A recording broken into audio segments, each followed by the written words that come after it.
we tend to think of scientists as these old men with crazy hair doing science experiments that have little to do with the rest of society. I've invented a device which allows you to operate equipment from great distances. But if scientists really did remove themselves from the outside world in pursuit of knowledge, what did they eat? Where did they live? And how did they support themselves? When we think about scientists in this way, it seems like there must be some form of societal support system that allows scientists to do the work they do. This raises an interesting and puzzling thought. Does society actually support scientists, contrary to popular belief? Let's investigate this by examining the institutions and social structures that allow scientific hubs to appear throughout history. But first, what is a scientific hub? For the purposes of our investigation, a scientific hub is a specific city or region where a group of scientists lived and interacted with each other for at least one generation. We'll examine three great periods of scientific development: ancient Greece, the Renaissance, and the Enlightenment. However, there are a few key things that must occur in any society in order for scientific development to take place. The first of these is agriculture, which produces an abundant food supply and allows a portion of the population to do other jobs.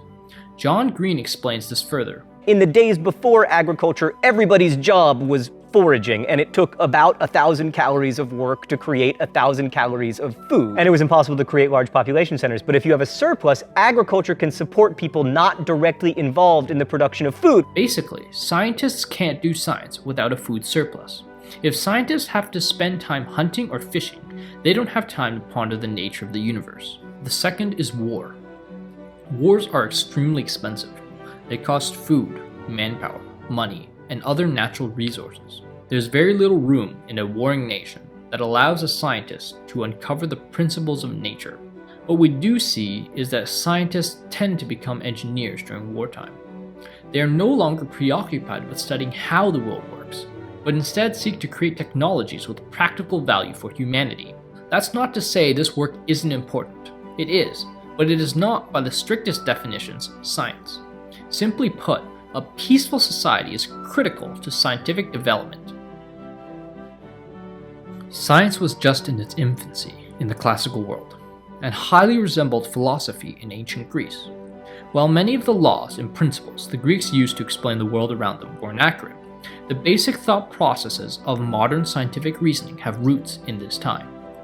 Ancient Greece is also where we see some of the first cases of scientific debates, where natural philosophers such as Thales, Anaximander, Heraclitus, and Democritus discussed the nature of matter. Each had their own opinion on what matter was made up of, and discussed the other theories that were popular at the time. This discussion of one's own ideas in relation to another's suggested that the Greeks had ongoing scientific debates. But what are the societal structures that enabled scientists to do their work in the classical world? One of the most important institutions was the paideia. The paideia was the Greek system of education that included gymnastics, grammar, rhetoric, poetry, music, mathematics, and astronomy. Other subjects that were taught included history, ethics, and philosophy. Richard Parnas, a cultural historian, describes the paideia as being the complete course of study necessary to produce a well-rounded, fully educated citizen. In essence, the paideia provided a basic form of education to all upper-class and wealthy Greek citizens who could afford to pay a school and didn't need their children to work. While this education did not heavily emphasize the sciences as much as rhetoric and philosophy, it's a snowball.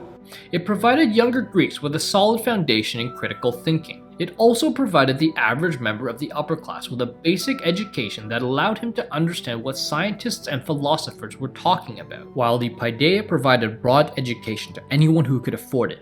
Specialist education in the sciences and philosophy could also be found in Athens. Schools such as Plato's Academy and the Lyceum were at the forefront of scientific development, and budding scientists and philosophers would come to these schools to learn and do research.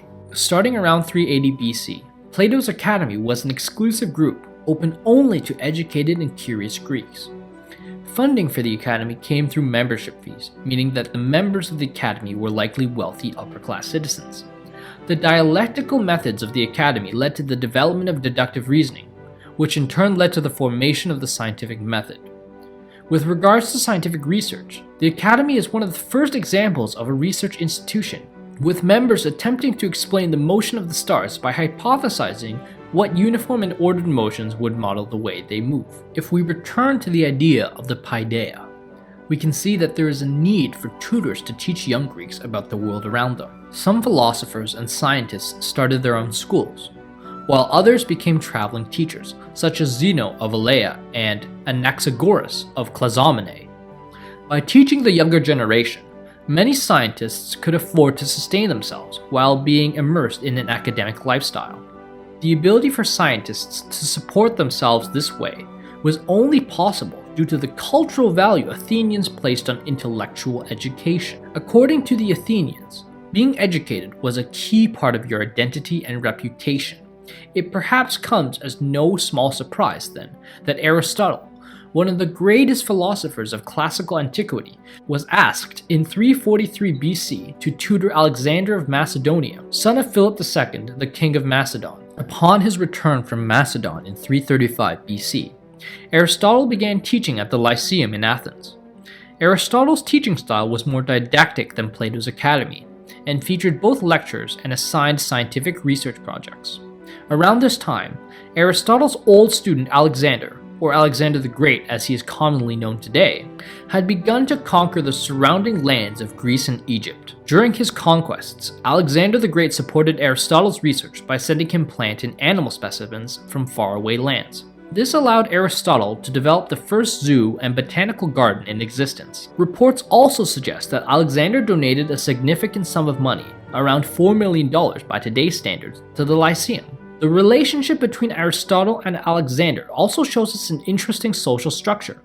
Scientists would be hired to tutor the rich and wealthy, which allowed them to form relationships with future leaders. After their rise to power, these leaders would then go on to support their mentors' academic and intellectual endeavors.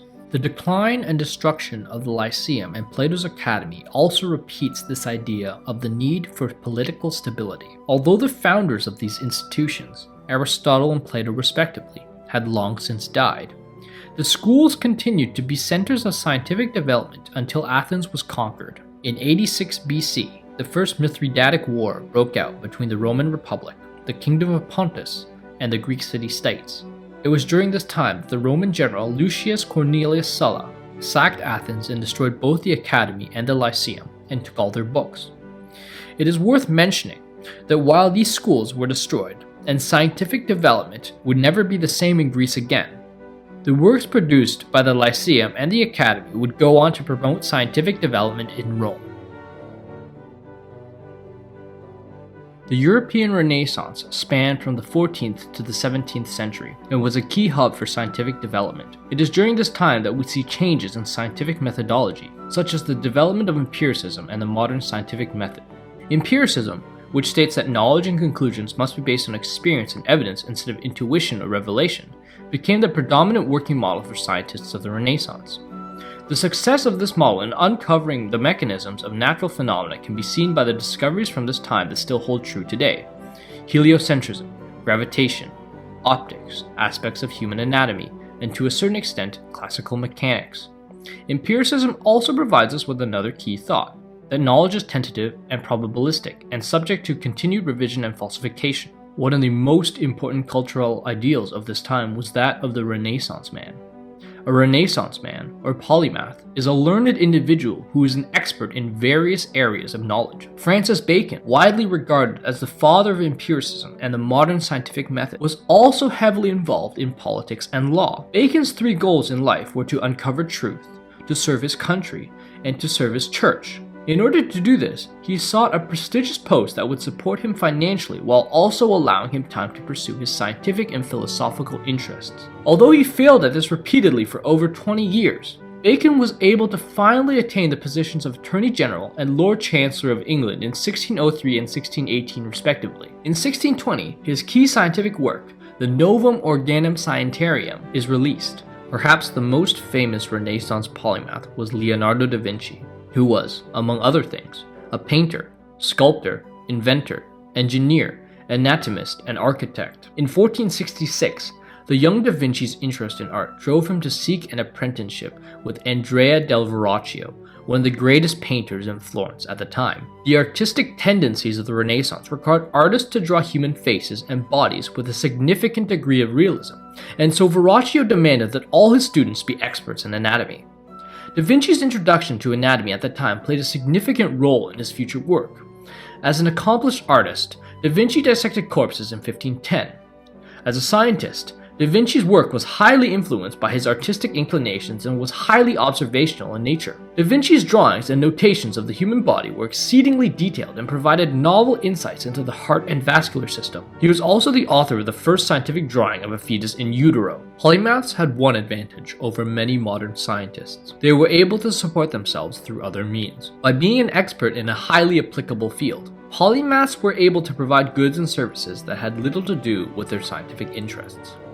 One of the interesting things we see is that while the natural philosophers of classical antiquity tended to come from wealthy and upper-class families, Renaissance scientists were not restricted in this way. In fact, Francis Bacon was broke and poor for most of his life, and Leonardo da Vinci was born out of wedlock to a peasant. Polymaths in the Renaissance played a critical role in scientific development that is no longer addressed today. The scientific contributions of polymaths were not only informed by their expertise in other areas of knowledge, but also their involvement in society. It is strange to imagine other realms separate from ours, most with fundamentally different features. The scientific contributions of polymaths were not only informed by their expertise in other areas of knowledge, but also their involvement in society. This allowed individuals like Francis Bacon to develop a scientific method that allowed specific principles and theories about reality to be confirmed, as opposed to the broad generalizations of the past. Bacon's experience in Parliament and law influenced his work on scientific methodology by teaching him how arguments are structured and how they can be disproven. Your Honor, I object. What does this have to do with anything? Additionally, Bacon's experience with the specificity of the law played a large role in how we form hypotheses today and how we go about testing them. Da Vinci's great abilities in the visual arts and expertise in human anatomy enabled him to draw the Vitruvian Man, a work based on the descriptions of the ideally proportioned man by Vitruvius, a Roman architect. While many Renaissance scientists were polymaths and could support themselves in other ways, still others relied on patrons to support their work. The economic landscape of this period meant that a small group of families were becoming richer and richer, and were able to support individuals whose work they took an interest in. The Medici family of Italy was one such family, and supported numerous artists and philosophers during the Renaissance. This idea of patronage is a key social practice that prompted scientific development in this period. As the Renaissance began to end, scientific societies started to appear, such as the Royal Society of England and the French Academy of Scientists, which were established to provide a location where discoveries could be announced and theories could be discussed. The Enlightenment directly followed the Renaissance and spanned from the late 17th to the late 18th century. The Enlightenment built upon many of the same ideals and institutions that were already in place in Europe. Technological improvements of this period allowed existing technologies, such as the movable type printing press, to become cheaper and more efficient. This allowed journals dedicated to publishing scientific content to be introduced during this period. The shifting philosophies and social structures advocated more and more for liberty and equality, and perhaps this more open attitude prompted increased dialogue between scientists and the inclusion of women in science. A principal social shift during this period was the development of the idea of the public sphere. The public sphere was described as the realm of communication marked by new arenas of debate, more open and accessible forms of urban public space and sociability, and a discursive space in which individuals and groups associate to discuss matters of mutual interest and, where possible, to reach a common judgment about them. In short, the public sphere was based on the ideal that discussion and dialogue were essential to furthering progress in all realms, including science. This idea is the basis for nearly every institution in the Enlightenment: coffee houses, scientific societies, Masonic lodges, debating societies, and salons which had nothing to do with hairdressing were all formed to facilitate this ideal. One of the strangest institutions was the Republic of Letters. While most public sphere institutions had a physical location, the Republic of Letters was embodied by long-distance communication between intellectuals across countries. Because of the printing press, scientists across Europe could communicate as a group. The development of the Journal des Savants in 1665, which was the first scientific journal, allowed anyone to participate in this institution. As scientific journals became more popular, the notion of authorship became more important among scientists. If we could end on one thing, it would be literacy and the popularization of science. During the 17th to 18th centuries, Food was in high supply. The laws of supply and demand drove food prices down, meaning that the average person had more disposable income, which they subsequently spent on education. As the printing press was able to provide books at a competitive price, more and more citizens were becoming educated and literate. By the 18th century, science had become a popular interest among everyday people. The public's thirst for scientific education created an industry around public lectures and prompted some writers, such as Bernard de Fontenelle, to create scientific works in simple and clear language specifically for the public. It was also at this time that Isaac Newton's Philosophiae Naturalis Principia Mathematica, which was originally published in Latin, was translated to the vernacular languages of Europe. It's clear that throughout our history, societal practices, social norms, and institutions have played an important role in the development of science. Perhaps we need to rethink our stereotypical image of a scientist as a lone individual detached from society and contemplate just how much society supports science.